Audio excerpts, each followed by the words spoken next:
Welcome to the Exam Room Podcast, brought to you by the Physicians Committee. Hi, I am the weight loss champion, Chuck Carroll. Today, we will be speaking with someone who, get this, lost 20% of their body weight, has reversed endometriosis, also reversed hormonal imbalances, and heavily reduced their allergies, which were just woeful, along with eczema. So many successes. And how did they do it? Well, they did it by changing their diet. And we're going to talk all about that here on the show today with Lianna Levine Reisner. She's the founder of PlantPowered Metro NY. Lianna, thank you so very much for being here, and congratulations. Thank you. It really is an amazing experience to go from a place of poor health or struggle, let's say, to where I landed. And it was a very empowering experience. I know, just rattling off those 5 things, and it just seems like that's an awful lot of change for good. Do you still feel like, even though you're years now into your journey, that you still kind of, like I do, you wake up every morning, you pinch yourself like, is this really my new healthy life? Absolutely. I love it, though. It's so tasty and gratifying. It is the best. So let's dive into your story here. Let's talk some good. I want to start with what were some of the issues that you were noticing? What were you experiencing? I mean, we just heard about all the transformations, but when did you first realize that, hey, something might be amiss here? Yeah, it really started when I was young. As many women and girls are experiencing today, starting with when we get our periods is the big, hot button topic. People are talking about girls getting periods before the age of 10 now. I got mine at the age of 11 and was among the first in my class to go through that, which wasn't a big deal at the beginning. Yes, socially it causes some challenges, but over time I started having, painful periods, and I associated that with a specific I went on a trip with my grandparents and had a lot of very rich foods, more so than I even had at home. And when I came back, I remember 10th grade sitting in biology class and I had to leave school because my periods were so painful and heavy, and I would get clotting and just, feeling like something's really off. But this was my personal experience of fertility. And a lot of my friends were like, well, we don't experience that. And I thought, oh, I'm just unlucky here. But turns out there was a lot more to that story. But my experience of periods, it was a combination of the clotting and the pain and the heavy periods that would last a full 7 or 8 days, which could be normal, but it really didn't feel normal for me. And also diarrhea that went along with it because of all of the trauma that was happening within my uterus. And that just sort of snowballed over time, and I would leave school periodically in high school and learned how to befriend painkillers, which was a sad thing to have to learn how to swallow Tylenol as a youngster, and then moving on to more significant painkillers and knowing what my threshold was with each of them. And I think it's just a sad thing that girls today and young women in general are dependent on these tools and are not necessarily educated, let's say, about the different lifestyle modifications that we can make to help us. So ultimately, they did put me on a birth control pill when I think I was 15 at the time, in order to regulate my hormones, which was supposed to help me manage the pain, help me deal with the situation. And it did help here and there. But when I was in my 20s, not long after my first pregnancy, I was having some weird issues with insomnia and spotting and some recurring yeast infections. And after a few months of trying to figure out what was going on, determined that I had an ovarian cyst. And this was diagnosed as an endometrioma, which is related to endometriosis, the condition that I was later then diagnosed having. And the cyst was on my left ovary, which was actually the site where I would typically have a lot of pain when I was having my periods. And what was fascinating to me was, after the operation where they removed the cyst, I had a cystectomy. They said to me, we found endometrial implants, which is the stuff of endometriosis that causes the most harm, let's say. We found them not only on your ovaries, but also on your intestines, which would speak to some of the GI issues that I was having when I had my periods.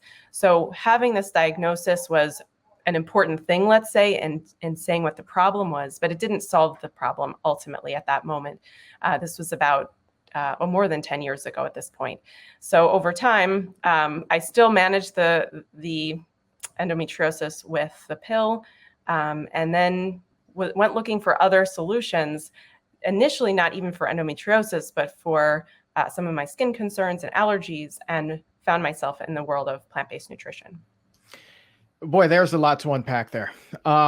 You mentioned that your friends didn't experience any of those symptoms. I think, though, naturally, there's probably a few who are hearing this right now and saying, well, did any of this run in Lianna's family? So was there any sort of genetic history of this? Yes, my mom told me she had similar issues when she was young.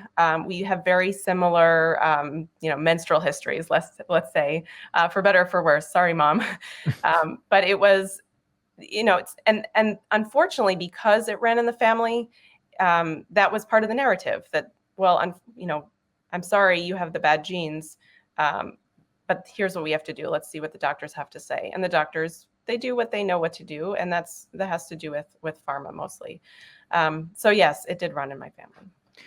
And you mentioned when you were with your grandparents on one particular trip, eating a lot of rich food, but typically, what was your diet like at that point in your life? Yeah, growing up, I mean, I was what you might call a semi-vegetarian. We kept kosher in the home. We still keep kosher in the home.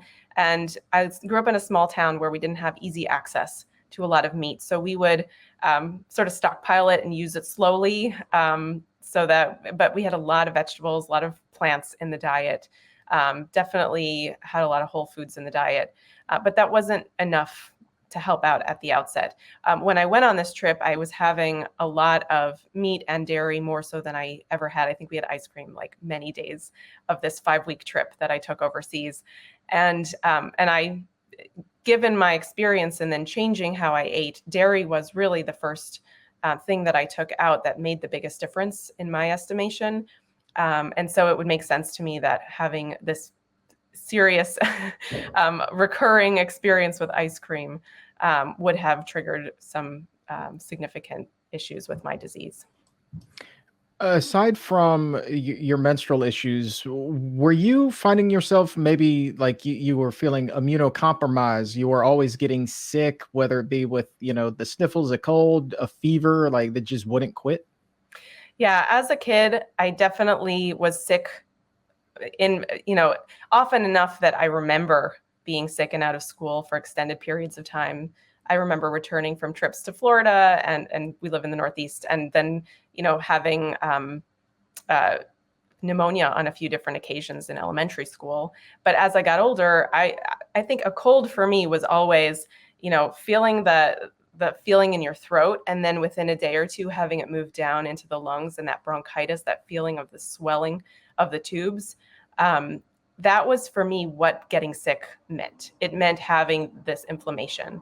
So it was really incredible to me, because as I changed my diet, not only did the endometriosis improve and ultimately the symptoms went away, but I also, whenever I get sick now, which is not as frequently as before, I do feel that, the cold stays up here, it stays in the head, and it never moves down into my lungs.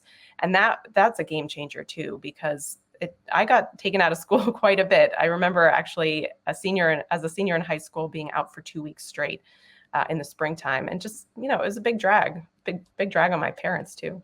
Oh yeah, I remember being school age, and I mean, it was like clockwork. It was like 1 month it would be sinus infection, the next month it would be strep throat, the next month sinus infection, then bronchitis, then back to strep throat, and it was just like clockwork. Every 4, 5, 6 weeks, something else would flare up, but it was always the same type of illness. And I could just tell, like I knew, I was like, okay, I feel like this today. I know what I'm going to feel like tomorrow and the next day, and I know exactly where this is heading. And it sounds like you had that down to a T as well. Absolutely. Yeah, kind of frustrating. 2016, correct me if I'm wrong. That's when something kind of really struck you. I pulled a clip something that you had written that I came across on the internet. It said, in 2016, I spent 4 weeks fighting what I felt were like 3 or 4 consecutive viruses, just like what we were talking about. That's right. When I spiked a fever in my final round of sickness, I knew my immune health was compromised. And at the time, I hadn't realized how very unwell I had been. Is that because being sick had become such a normal thing for you? By that point, yes. I mean, that was a particularly noteworthy illness for me. I don't remember going from one thing to the next just like that. But it was a bit of a wake up. I was a bit overweight from my second pregnancy at that time, couldn't shake the weight off. I did some exercising. I tried to, I was sleeping pretty well at that point, but I just couldn't get rid of those extra 35 pounds. And I then had this series of colds, and it made me stop and say, gosh, this is weird. I've got to do something. And my husband and I, who, at the time we were in our early 30s and thinking we both want to fight off whatever is around the bend for us. And that was a piece of my interest in moving forward and trying to find solutions that could work for us. But I had never in my wildest dreams any idea that helping my endometriosis symptoms would be a piece of my healing. No doubt. And I would think that being a mom with young kids around, you don't have any time to be fighting off an illness, let alone 3 or 4 back to back to back to back. I mean, I can just imagine how frustrating that might have been for you. Absolutely. Yeah. Anytime you're down for the count, it's like you're leaning too heavily on my husband, and also, it's no fun for the kids. And it's funny also living in New York City and being exposed to viruses right and left through our children and just through general life. And this was pre-pandemic, of course, where yes, we didn't wear masks and we got a lot of colds. It was a bit of a shocker to the system. And you could say, well, I built up immunity over time from living in this kind of environment. That's not what happened here. This was really different because I felt how differently I experience colds. Even today, like I know there's more to say about what I did to change my health, but when I start to get sick, I go to my smoothies, I get my greens in, and I know like immediately that how it just feels like I'm nourishing myself on the cellular level. I feel how it works immediately. And you could say, oh, that's a bunch of hogwash, whatever, but it really does feel different to nurse a cold differently when you know that food can be a piece of your medicine. It really does. And I think that, it takes somebody who's been through that transformation and come out the other side to truly understand what it is that you're talking about. Now, I understand like why you just use the term like hogwash or foo or whatever it was, why somebody might be a little bit skeptical of it. But to that person, I always say, don't knock it until you try it. I want to, again, go back to when it was you just kept getting sick again and again and again and again, just like chronically ill all of the time. And you said you were struggling with your weight. You were about 35 pounds overweight. You couldn't shake that. What was all of that doing to your self-esteem? I would imagine for an average person, like you can feel pretty rotten about the entire situation. Yeah, I think it was really mostly the weight that was a downer. I also knew that it was easy for me to tip over into the overweight scale. But especially postpartum and like just dealing with, I had very large pregnancies. I'm 5'2" and I gained more than 50 pounds in each of my first 2 pregnancies. So it was a big deal for me to have extra weight on me and then to see it like not fall away easily after I gave birth. That was a big struggle. It never like weighed me down in a terribly deep emotional way, but it was something that I carried with me. And I always, I think all of us women, we look in the closet and we say, oh, guess I can't wear that this year, but I'll keep it anyway with high hopes. It was a piece of it. Well, that's good. I think a lot of people, they find comfort in the very foods that have put them in that uncomfortable position in the first place. I know that's certainly a large part of my story. Emotional eating doesn't necessarily sound like that is the case for you. Nonetheless, losing weight still can be one of the most difficult things in the world for a lot of people. And I think that you still have a ton of wisdom to share with people who are struggling. So we're going to get to that part of the story here in just a little bit. But at this point, so you say you were primarily vegetarian. How close to the standard American diet were you? Were you kind of like toed, like right on that line, or were you, just you were eating healthier than average, but still miles to go? Definitely healthier than average. My husband and I had gotten into like CSAs and having produce as a piece of our, kitchen collaboration, let's say, from early in our marriage. And so we would make vegetable stir fries that were full of things, but we're typical people. We ate bagels, we ate um, white pastas, we ate plenty of dairy and eggs as a piece of our vegetarian home environment, and I would eat kosher meat going out periodically, fish here and there as well. But really, what turned the tides for me was realizing that the more plants I ate and the less processed foods I ate, that's where the magic happened.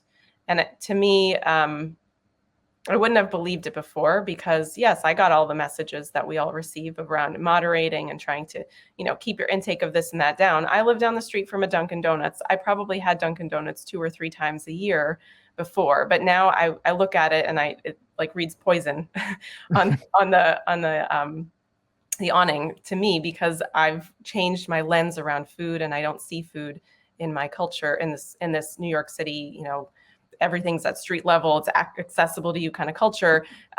We have to see the world through certain blinders that we put on.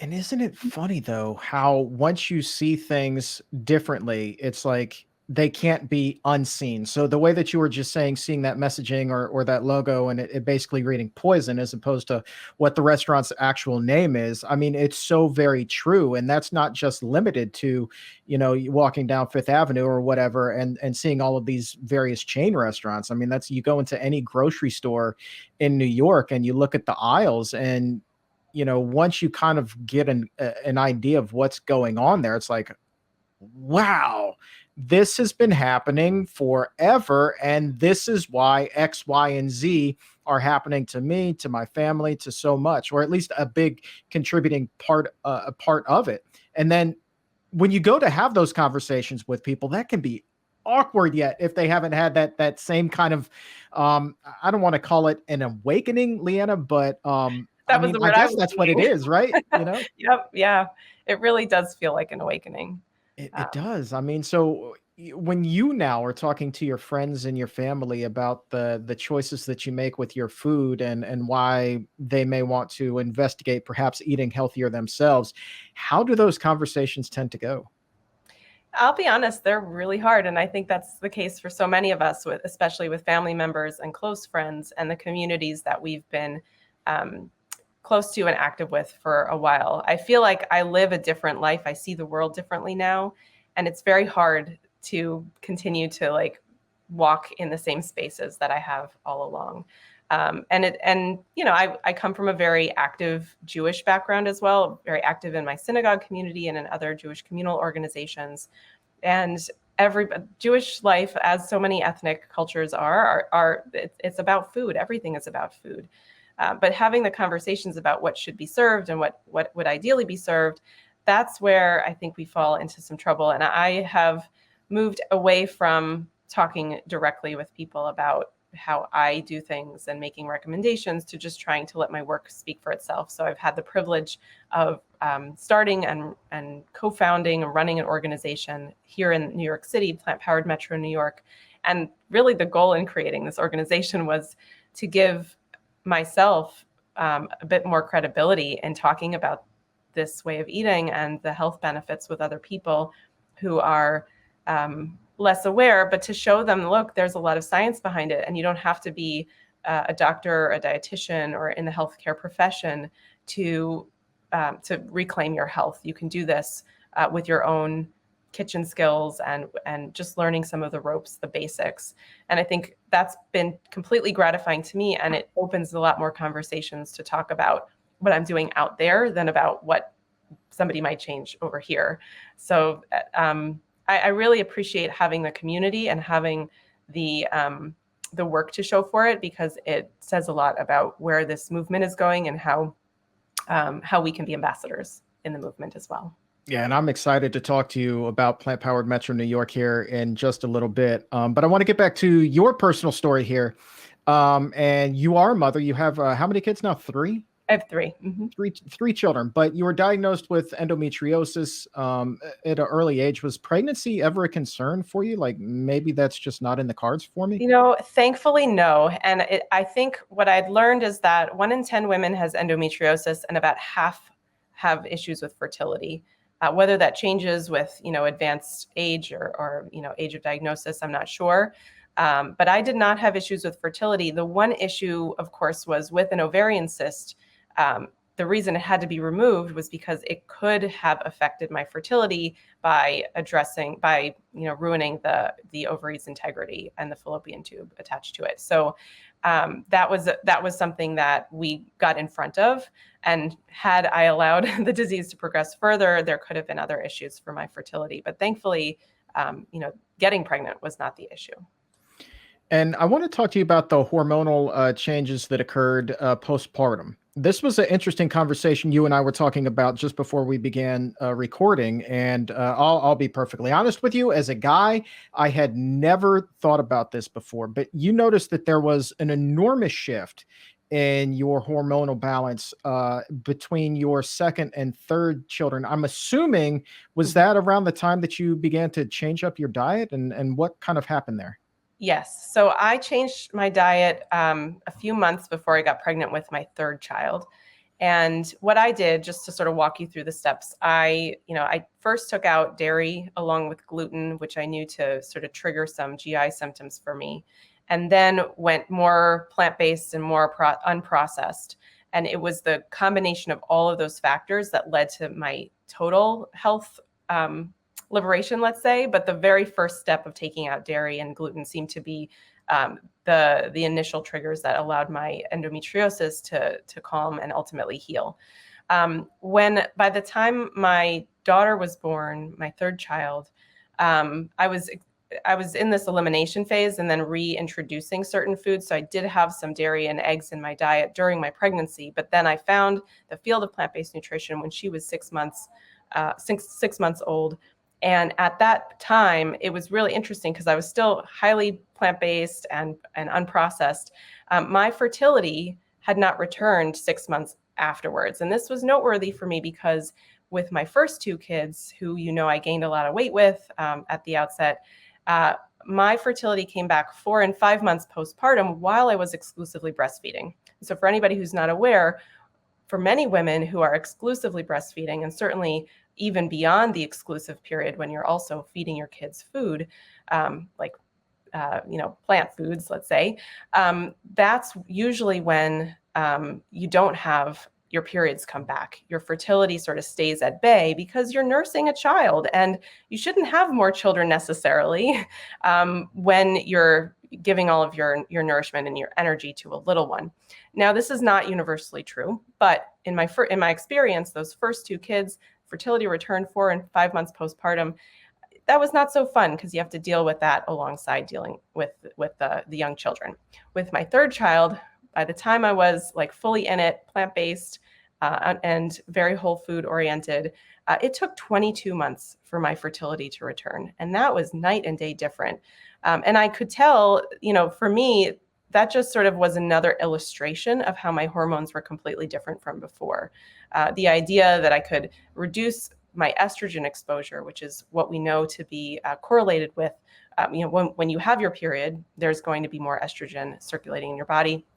And as I learned more and got deeper into the science, I really appreciated how refraining from having dairy and meat products in my diet was keeping those hormones down, and definitely having more fiber in the diet was also allowing me to sort of excrete the excess hormones in my body as well. So it gave me a way of explaining a little bit about what I was experiencing on this anecdotal level with the science behind it. So I hope that made sense, Chuck. What do you think? It does. And what strikes me is we live in a society where the instant gratification is the name of the game. And in this case, it would be the rapid return of fertility. Typically, the sooner the better. But in this case, even though neither one of us are doctors, if I'm interpreting you correctly, The 22-month wait for the return of fertility was really the better of the two options, the healthier of the two, correct? Definitely. And to clarify, I was breastfeeding that whole time. I nursed my third child for, oh my gosh, 3.5 years. So, to go 2 years into it and to only then have the fertility return, it was really, really noteworthy. So I come from on my mother's side, a very large Irish family. So my mom is somewhere in the middle of 11 children. And so lots of sets of what are known as Irish twins. Grandmama had a lot of work to do and not, her entire life to do it. So the work just got done as quickly as possible. I'm thinking that if grandmama was plant-based, that probably could not have happened. I would not have 30 some odd first cousins. Timing just would not have worked out whatsoever. I do know what was set on the old Hagen family breakfast table back in the day, and it was very far from being anything that could be considered healthy, let alone plant-based. That's right. Yeah. And, every woman's different. So this might not be a universal thing, as I mentioned. And there may be other explanations too that the doctors in our community can point to for such a thing. But yeah, it is possible that that there would be more space between more children if if we had more plant-based eaters in the world. A lot of women after they give birth, I mean, you just hear about these just heart-wrenching struggles to shed that baby weight, those excess pounds. You were talking a little bit about that earlier in our conversation. Once you adopted that plant-based diet, that really healthy plant-based diet, did you see those unwanted pounds start to fade away pretty rapidly? Yeah, within 3 months, I had lost all the weight that I gained, and perhaps even more too, because I wasn't quite at my healthy weight when I got pregnant with the second one. So probably similar to your story, Chuck, just like the steady decline in weight, and it felt good, and everybody was like, Lianna, are you okay? You're not sick, are you? I'm like, no, the opposite of sick. I'm great. I feel great. So it was again a remarkable testament to the power of this idea of reduce your calorie density, and increase your nutrient density in your foods. It just sort of happens. And I know some people do continue to struggle with weight even with those changes, but for me it was thankfully a pretty rapid process. Yeah, and I know that weight and self-esteem, they weren't really, well, at least the self-esteem part wasn't really your issue when it came to weight. Nonetheless, though, to see those pounds melt away, you must have Feels felt good. great. Oh my gosh. Amazing. No question about it. I also, before we talk about Plant Powered Metro New York, I want to ask you about your allergies. You kind of talked about them. How quickly after you started eating the plant-based diet did you notice that begin to improve as well? Yeah, it took until I went full on into a whole food plant-based diet where I took oils out of my diet, where I found a really decreased issues with allergies. I had a lot of indoor allergies, so I'd wake up in the morning in my bed and I'd fill with mucus and I'd be sneezing. I don't have issues like outdoors during seasonal times when there's pollen in the air, but all that indoor stuff and the cat allergies, it was really annoying, frankly, more than debilitating. It was just annoying.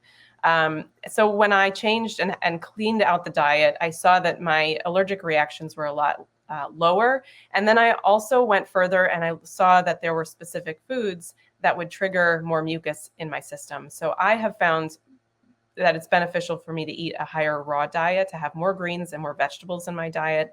And I do have more fruit, although I probably shouldn't have as much fruit as I eat because it's just too good.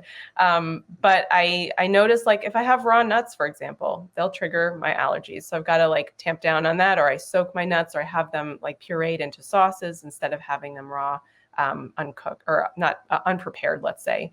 But what this allowed me to do was notice where the inflammation and immune issues were, reduce what I could, and then find those extra tweaks to my healthy plant-based diet to get farther down the path. So is it perfect? No. And am I a perfect plant-based eater now? No, I like nuts just like the rest of us. But, I'll go for seeds instead of nuts most of the time when I want to have a quick high calorie snack or something like that. But it's just been interesting to sort of figure out all of these little ins and outs of how my body responds. I think that's like the biggest thing for me is being now in relationship with, in conversation with my body, knowing what it's telling me at any given time when I'm eating one thing or another. That's just a lot of great power to be able to have that body knowledge and awareness. And what about eczema? That was also a struggle for you. I mean, were you having like embarrassing splotches, on your arms, on your legs, maybe even on your neck or your face or anything like that?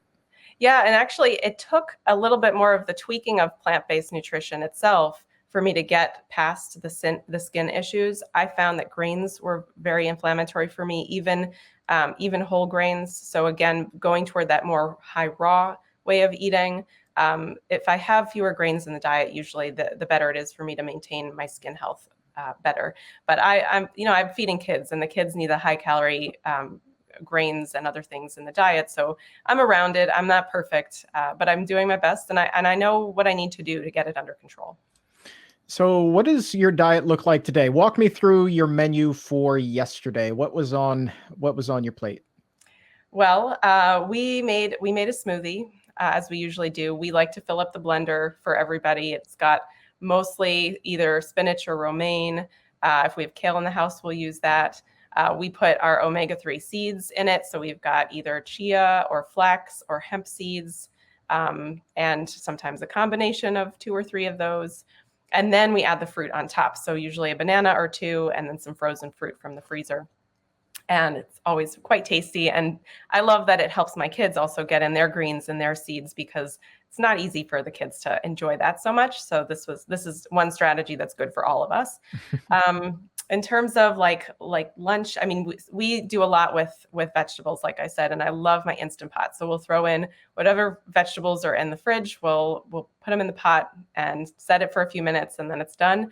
I like to do this with like beets and lentils and other vegetables. I'll make a lentil stew, or we have more of like a ratatouille style flavor profile with eggplants and tomatoes. And other vegetables.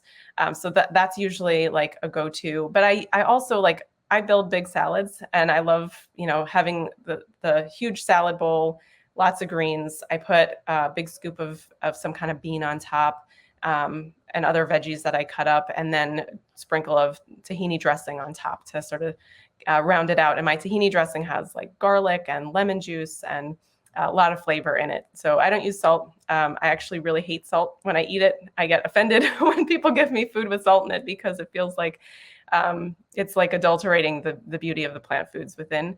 But I tolerate it because I live in the world. So, but we have a lot of fun with food over here. I tolerate it because I live in the world. Oh, what a phrase that is, but it is so true. Oh my goodness. That is fantastic. I'm curious. Have you talked to any of your doctors throughout this transition of yours? I mean, obviously, we're talking about some pretty significant changes here. Have they been like, well, what have you been doing differently? I talked initially with my OBGYN about the changes with endometriosis. She asked me if I wanted to sort of, refill the prescription for the pill. And I was like, no, please. I don't want that. I don't think I need it now. Maybe I will in a few years. We'll see. That time will tell. But I really feel like everything I'm doing is, my body's validating me, right? I keep saying I'm in conversation with this. And so when I've spoken with the doctors, a lot of the folks who are out there, they're like, okay, it's great that you're doing that, but there's no evidence to back this up. And so I've had to be, and I think all of us who've gone through this transition and this like significant change, we can educate our doctors, or we can just sort of live with them. And so far, I've just sort of lived with it. But getting all the basic lab work done, it's been so good to see cholesterol is great and all the usual things, vitamin profiles and things like that. So to me, I don't need the validation of the doctors who are not on board yet with this lifestyle. And I do say yet because I think it's coming. But I do feel that with every one of us who's gone down this path and has a story to tell, that ultimately these stories are going to start turning more heads in the medical profession. And look, your story is already turning heads. I mean, clearly people are paying attention, and you feel so good, you look so good, you want to share it with the world. And I would imagine that's a big part of why you start Plant Powered Metro New York. So, what do you have cooking up there? Oh, all sorts of things. PlantPowered Metro New York is really a collaboration of many grassroots volunteers and leaders across the metro area. We work in New York City and also in the surrounding counties in Long Island and Westchester County and parts of New Jersey. And the idea, it's a 3-year-old organization, but we are trying to equip all of our grassroots change agents with the tools and the sensibilities to be able to go out into our communities, speak about plant-based nutrition, and to be a bridge to the people. Really, we have all this great evidence. Everything that PCRM and the exam room is offering, all that content is so rich, and we have to find more mechanisms to bring it down to where people are in their day-to-day lives. So that's really what we're trying to work on. And we're doing that through all sorts of programming, informal and formal. We're using the awesome curriculum that Food for Life has created, and bringing that into different organizational settings with older adult populations and with Spanish speakers. And we're doing our own 21-day Jumpstart programs, sort of modeled off of the 21-day Kickstart that PCRM also does, and having large groups of people come together and make significant dietary change together. And what's been really amazing is not just seeing, how community members are able to initiate and sustain this change for themselves, but also then how they want to pass on the wealth and pass on this message. So many people who go through this process are now becoming part of our volunteer network, and it becomes this virtuous cycle, I think I had heard is the word, of an opportunity for people to pay it back.